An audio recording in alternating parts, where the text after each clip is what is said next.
You've landed inside Launch Street, the Business Innovation Podcast, where we interview top innovators out there shaking things up so you can innovate, differentiate, and get further faster. Since you're here, we know you're the type of person that recognizes the importance of unlocking your innovation advantage so you can compete and win. And now, your host, the person that has worked with leading companies like Disney, Procter & Gamble, Aero Electronics, the U.S. Army Research Labs, and Red Robin on upping their innovation advantage. Tamara Gontor. Hey everyone, Tamara here. Welcome to another episode of Inside Launch Street Podcast. This is a podcast for business leaders who are looking to avoid being overlooked and undervalued and becoming confident innovators that are recognized for their ideas, their influence, and their value, all that great stuff they bring to their teams and organizations and to their clients. I think that's you. I think that's why you're here. So let's get into it. Today's topic is all about collaboration because I get this question a lot. Tamara, how do I know when I should collaborate and when I shouldn't? And yeah, I've got some real world experience, some case studies, some client stories, some everyday innovators who have piped in. I've got a tip for you. Before we dig in, I want to let you know of something really important that I definitely want you to take advantage of. And that is this. Hot off the presses, ready for your desk, is the 8 strategies highly innovative leaders are using now to add value to their organizations. This is a free bonus PDF download for you. There are, I think it's, 17 or 18 pages in there. It took us a while to put together because it's so meaty and so rich. But these 8 strategies will give you the first, if not the first 8 steps you need to be that highly innovative leader. And hey, it's on our website and it's free. It's our bonus, our value out to the world. So go and get it.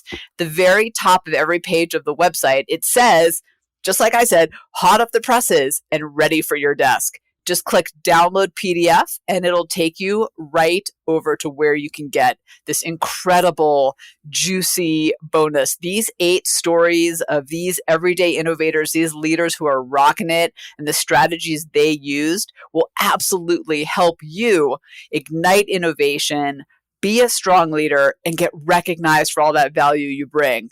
So if you can hear the excitement in my voice, it's because I am. We just put the finishing touches on it, and it's so good. I actually, even though I wrote it, got a few nuggets of wisdom out of it just by putting it together. Okay, that's my big announcement. Now let's get to collaboration. So the question I get, Tamara, well, how do I know when it's time to collaborate or when it's time not to? I got a couple things I really want to share with you on this one because I know a lot of you are thinking that. And I think some of us have what I would call collaboration fatigue, don't we? And I think that's actually especially true right now as we're all working from home, or many of us still are, and we're on Zoom meetings all the time. So it feels like we're, and I'm using air quotes here, collaborating all day long. I think we might be overusing video conference calling. Don't get me wrong. I love it. I use it all the time. But by the end of the day, I'm a little tired of staring at myself. I don't know about you.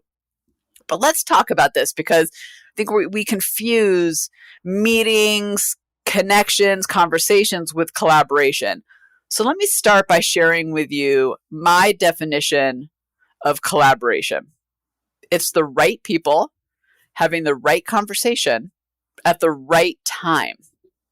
So think about that for a second. The right people, right? The people you need to make a decision, get input, gather feedback, having the right conversation, discussing the right things, not lollygagging, not just talking about what's on your to-do list, but really discussing the meaty topics that you need to discuss to move forward at the right time, meaning the time where you can actually do something about it. The last part is particularly important because I don't know about you, but I got pretty tired of being in these collaboration, again, using my air quotes here, these collaboration sessions where we were having really meaty conversations, but we had no permission or accountability to move forward. So I got really frustrated because I loved the conversations. I loved what we were talking about, but we could never do anything about it. So right people, right time, right conversation. So here's the thing when you think about that. What does that really mean? Well, in some ways, it means that we're always collaborating, doesn't it? I mean, we're always talking with people. We're always trying to move the needle forward. We're always gathering feedback. At least we should be doing those things. So in my mind, it's not just about, the question really isn't just about when, it's about how and what real collaboration actually looks like, and not confusing meetings and conversations with real collaboration. I want to share a story with you from back in the day in my career. So I was leading this team, and there were about, I think it was like 15 of us, and that's on the core team. And we had this boss, so basically my direct boss and the leader of the whole team, right? I think I was like, the junior director, they were the senior director. And he was, as he will tell all of us all the time, so big on collaboration. He thought it was so important to drive results and to drive innovation. So he would set up meetings every single day for almost all of us to get together. We were always in meetings with him. I mean, my day started with meetings. I went to lunch after meetings. I came back from lunch to meetings. I ended the day with meetings. It just never ended. I was always in meetings. Oh my gosh. And he would end every meeting by saying, "Great collaboration, guys. Like really great collaboration today. Good collaborating with everyone today." And all I could think every time I left those meetings is, I don't even know what we discussed, and this just took an hour away from me getting something done. Here's my little tip of insight, by the way, just on a side note. If you walk away from a conversation thinking, I could have used that time better, I could have innovated, I could have collaborated, I could have gotten some stuff done, then it wasn't real collaboration, was it? Right? That was just a meeting. So our boss loved meetings because in his mind, that was collaboration. That's how you gauged your productivity, by how many meetings he saw you in. And in fact, I'll never forget on my performance review, he actually mentioned that I was doing really well because, and I quote, he saw me in multiple meetings a day. That was his idea of collaboration. How many of us are in offices or on teams where collaboration really means meetings? And the two are confused. Maybe we have a leader that thinks collaboration is meetings. Maybe we don't know how else to define it or what to do with it. So we think of it as collaboration. That's okay. I totally get it. I've been there too. And my boss was definitely there. Here's the interesting thing that happened. 1 month, he went on vacation for a full month. He had accrued a ton of vacation time. He worked really, in his defense, he worked really hard. He was a smart guy. He just was confused on this one topic. So he went away for the entire month, took his family on a wonderful vacation. It was so great. But in that time he was gone, in fact, the day he left, we all got together and we agreed we were putting a halt on all these meetings. That's right. We decided, nope, we're not doing this. None of us were happy with it, but we just didn't know how to share it with him at the time. And that's on me, right, for not knowing how to do that. But here's what we did. The team got together and we said, okay, when is collaboration appropriate? And how do we want to do it? When do we want to make sure that we are coming together in the right way so that we get the right things? Remember the definition, the right people having the right conversation at the right time.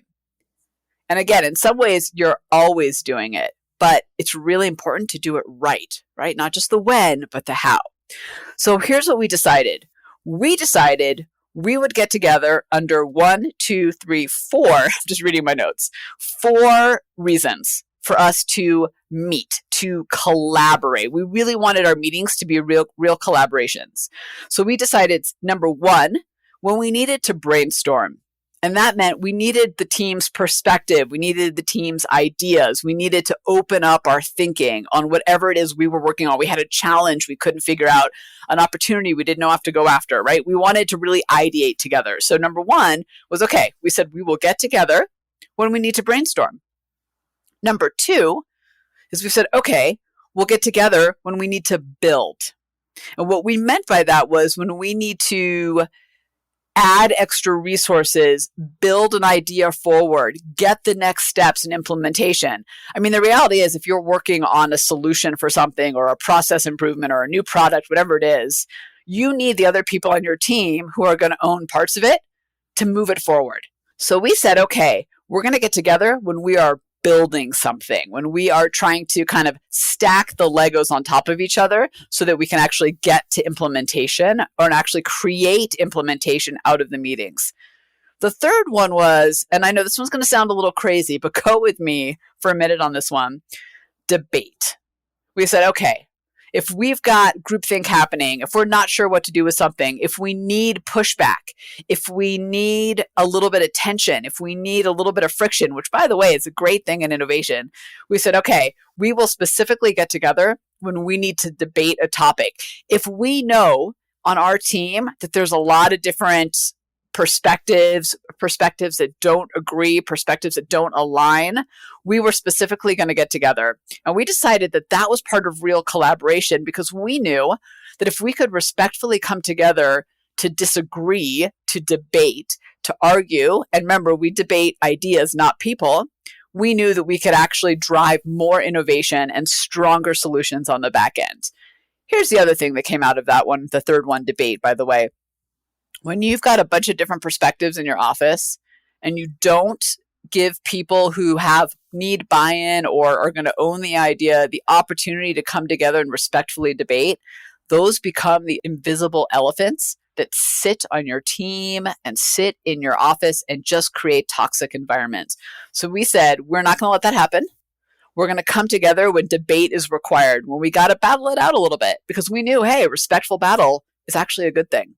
Okay. And the final one, the fourth one, was when we needed to decide, when we knew that we had to make a decision in order for someone on the team to move forward. So if Alexa on the team was working on an idea, but she needed my buy-in to move forward and she needed Greg's buy-in to move forward or his perspective to even get the next steps going, we were going to meet. But the sole purpose of that was to come out of that meeting with a decision, with an actual check. We have decided one way or the other. What we wouldn't let happen, which I think is kind of kills innovation and kills collaboration, is when you go into a meeting and no decision is made, and then suddenly you're just left spinning your wheels over and over and over. All you guys did was have a conversation. So what, right? Now, sometimes that decision was, oh, we need to decide to get more information. Without this piece of information, we can't move to the next step. That is a decision. But you know what I mean when it becomes a circular conversation that nobody gets anything out of. So we decided collaboration, right people, right conversation, right time. We were going to get together to brainstorm, to build, to debate, to decide. Do you know what happened? Oh, it was so powerful in that month. We met less and we collaborated more. We had more time for, guess what? Those amazing hallway conversations that lead to incredible sparks of innovation and ideas. It led to more just quick moments of stopping by people's desks because we weren't bogged down by meetings. We weren't bogged down by needless conversations. We actually had the room to collaborate in the right way and to drive those conversations in the right way. So we met, I don't know, maybe 50% less. And by the way, not all of us were in every meeting, as you can imagine, every collaboration session, depending on what the conversation was. But we met to brainstorm, to build, to debate, and to decide.